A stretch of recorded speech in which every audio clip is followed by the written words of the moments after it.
রাতে ঘুমানোর সময় আমার স্ত্রী যখন আমার বুকের উপর এসে শুয়ে পড়ল, তখন আমি বেশ বিরক্তি নিয়ে ওকে ধাক্কা দিয়ে বললাম, সারাদিন কাজ করে রাতে তোমার জন্য একটু শান্তিতে ঘুমোতেও পারি না। কণিকা মুখ কালো করে বলল, তুমি তো জানো আমি তোমার বুকে ছাড়া ঘুমোতে পারি না। এমন ন্যাকামো না করলেও তো পারো। তোমার জন্য কোনো কাজে শান্তি নেই আমার। ভালো, তবুও আমি তোমার বুকেই ঘুমোবো। তুমি মরে গিয়েও তো আমাকে মুক্তি দিতে পারো। রোজ রোজ এমন অশান্তি আমার আর সহ্য হয় না। এমন একটা বস্তা গায়ের উপর থাকলে কি কেউ ঘুমোতে পারে? বউ আদরি গলায় বলল, আমি তো শুধু রাতের বেলাতেই বুকে ঘুমোই, আর তো কখনো জ্বালাতন করি না। তোমার মতো নির্লজ্জ মেয়ে আমি আর একটাও দেখিনি। আমার মাথা ব্যথা করছে, একটু হাত বুলিয়ে দাও। কথাটা বলে আমার হাতটা নিয়ে ওর কপালের উপর রাখলো। গেল আমার মাথা গরম হয়ে। আমি প্রচন্ড রকমের বকাঝকা করতে লাগলাম। শেষে রুম থেকে বের হয়ে গেলাম। সকাল 8টায় ঘুম ভেঙে দেখলাম মিতা আমার বুকের উপরেই ঘুমিয়ে আছে। গেল মাথাটা গরম হয়ে। আবারও ধাক্কা মেরে তুলে দিলাম। কণিকা উঠে বসে গেল। আমি বললাম, তোমার লজ্জা শরম বলতে কিছু নেই? এরকম কেন তুমি? এত কথা বলার পরও আমার কাছে এসে গায়ের উপর শুয়ে থাকলে? কণিকা চুপ করে থেকে বলল, করবোটা কি? তোমার বুক ছাড়া আমার ঘুম আসে না। আমি রাগান্বিত হয়ে বললাম, ন্যাকামো বন্ধ করো। তোমার ন্যাকামো আমার আর ভালো লাগে না। কণিকা মুখ কালো করে বলল,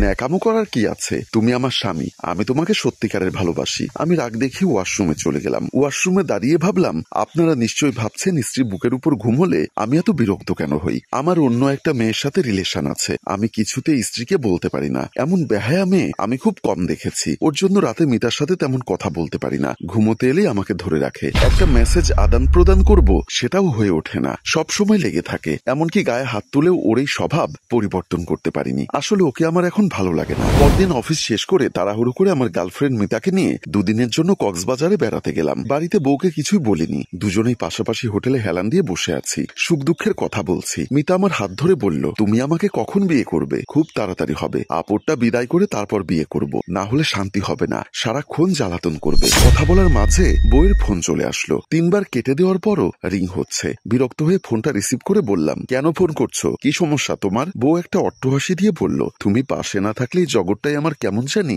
অন্ধকার মনে হয়। আজকে 2 দিন হলো বাসায় আসছো না। কি হয়েছে তোমার? মন খারাপ? আমি কোনো জবাব দিলাম না। চুপ করে শুনে যাচ্ছি। তুমি বাসায় চলে এসো। আমি তোমার হাত পা টিপে দিব, খুব আদর করব, কপাল টিপে দিব। প্লিজ লক্ষ্মী, চলে এসো। আমি কোনো কথা না বলে ফোনটা কেটে দিলাম। তারপর মিতাকে বললাম, তাড়াতাড়ি রেডি হও, আমাকে অফিসে যেতে হবে। রাতের বেলা বাসায় আসলাম। আমার স্ত্রী ঘুমিয়ে আছে। আমি রুমে ঢুকে কাপড় চোপড় খুলছিলাম। দেখছি তার কোনো সারা শব্দ নেই। আস্তে করে গায়ে হাত দিয়ে বুঝলাম গা অনেক বেশি গরম হয়ে আছে। কয়েকবার ডাক দিলাম, কিন্তু কোনো সাড়া দিল না। অনেকক্ষণ ডাকাডাকির পর আমি ফ্রেশ হতে চলে গেলাম। প্রায় 10 মিনিট পর ওয়াশরুম থেকে আবার আসলাম। দেখলাম কণিকার অবস্থা ক্রমশ খারাপ হচ্ছে। তাই ওকে নিয়ে হসপিটালে গেলাম। ডাক্তার অনেকক্ষণ চেক আপ করে বলল, ওর অবস্থা অনেক বেশি খারাপ, এক্ষুনি আইসিইউতে ভর্তি করতে হবে। কিন্তু আমি ওর জন্য এত টাকা নষ্ট করতে পারবো না। ডাক্তারকে বুঝিয়ে তাই সাধারণ মহিলা ওয়ার্ডে ভর্তি করিয়ে দিয়ে চলে গেলাম। পরদিন অফিসে এসে কণিকার সাথে গল্প জুড়ে দিলাম। মেয়েটা আমাকে ছাড়া কিছুই বুঝতে চায় না। কণিকা আমার অফিসের কলিগ। ওর হাসি মুখটা যে কোনো পুরুষকে নিজের কাছে টানতে বাধ্য। তাই আমি ওর কাছে চলে আসি সব সময়। সারাদিন বেশ ভালো কেটে গেল। সন্ধ্যাবেলায় বাড়ি এসে ফ্রেশ হয়ে খাবার টেবিলে গেলাম। না,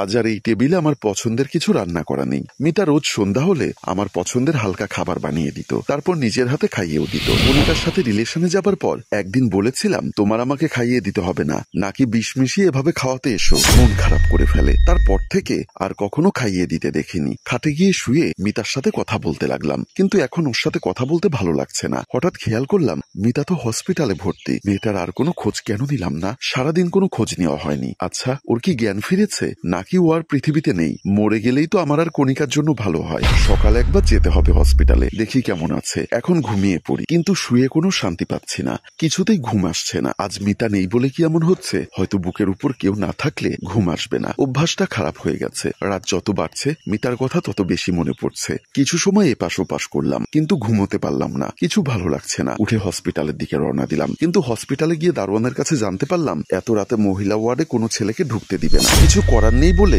ডাক্তারের কাছে ওর খোঁজ নিতে গেলাম। সকালে যে মিতা নামের মেয়েটাকে ভর্তি করানো হয়েছিল তার কি অবস্থা? ডাক্তার ফাইলটা হাতে নিয়ে বলল, ওনার অবস্থা খুব খারাপ। শরীর কোনো রেসপন্স করছে না। স্যালাইনও টানতে পারছে না শরীর। আইসিইউতে না রাখলে যে কোনো সময় খারাপ কিছু হতে পারে। তাহলে আইসিইউতে রাখার ব্যবস্থা করুন। সরি স্যার, এখন আইসিইউতে কোনো সিট খালি নেই। আপনাকে অন্য কোথাও দেখতে হবে। একটা সিট খালি ছিল, যা বিকালে বুক হয়ে গেছে। ডাক্তারকে কিছু না বলে চলে এলাম সেখান থেকে বাহিরে। মিতাকে ঢাকায় নিতে গেলে এখন অনেক সময় লাগবে আর অনেক টাকা খরচ হবে। ঘড়ির দিকে তাকালাম, রাত 3টা বেজে গেল। আর কিছু না ভেবে বাড়ির দিকে রওনা দিলাম। কিন্তু বাড়ি ফিরলে মিতাকে বেশি মনে পড়তে লাগলো। বেলকনির পাশে দাঁড়ালাম। ভাবলাম মিতার জন্মদিনের সময় আমার কাছে টাকা ছিল না। অনেক চিন্তায় পড়ে গেলাম। আমি মিতাকে একটা চেন উপহার দিব বলেছিলাম। টাকা কোথায় পাবো? খুব চিন্তায় চিন্তায় পড়ে গেলাম। তখন কণিকা ওর গলার চেন আর নগদ 10,000 টাকা দিয়ে বলেছিল, তোমার তো 20,000 টাকা লাগবে, এতে হয়তো হয়ে যাবে, তুমি চিন্তা করো না। ওর দিকে এক পলকে তাকিয়েছিলাম। ও মুচকি হেসে বলেছিল, তুমি চিন্তায় থাকলে আমার কষ্ট হয় অনেক। চোখের কোণে পানি জমে যাচ্ছে। আজ অনেকদিন পর মিতার সাথে কাটানো সকল মুহূর্ত মনে পড়ছে।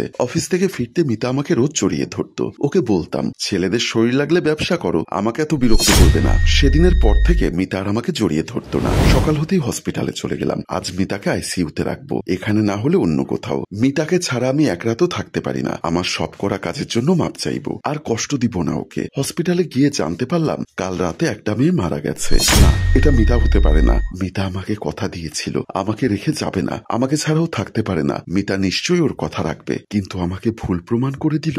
মিতার প্রাণহীন দেহটা কেমন নিষ্পাপ ভাবে ঘুমিয়ে আছে। খুব শক্ত করে ওকে জড়িয়ে ধরলাম। শেষ কবে ওকে জড়িয়ে ধরেছি মনে নেই। ওর মুখের কাছে মুখ নিয়ে বলতে লাগলাম, তুমি আমাকে ছাড়া থাকতে পারো না, তাহলে আজ থেকে কি করে থাকবে? জানো, কাল রাতে আমি তোমাকে ছাড়া ঘুমোতে পারিনি। গায়ের উপর এই বস্তাটা না থাকলে আমার ঘুম আসে না। এবার আর বলবো না তুমি বিষ মিশিয়ে মেরে ফেলতে চাও, বলো না প্লিজ। আমার খুব ক্ষুধা লেগেছে, কাল রাতে খাইনি জানো। তোমার কলিজা না খেয়ে আছে, আর তুমি নিশ্চিন্ত ভাবে কি করে ঘুমিয়ে আছো? আগে প্রতি রাতে আমার বুক ও চোখের পানিতে ভিজে যেত। আমি যেমন কিছু বলতাম না, ওর চোখ মুছিয়ে দিতাম না। আজ আমার চোখের পানিতে ওর বুক ভিজে যাচ্ছে, কিন্তু ও চুপ করে ঘুমিয়ে আছে।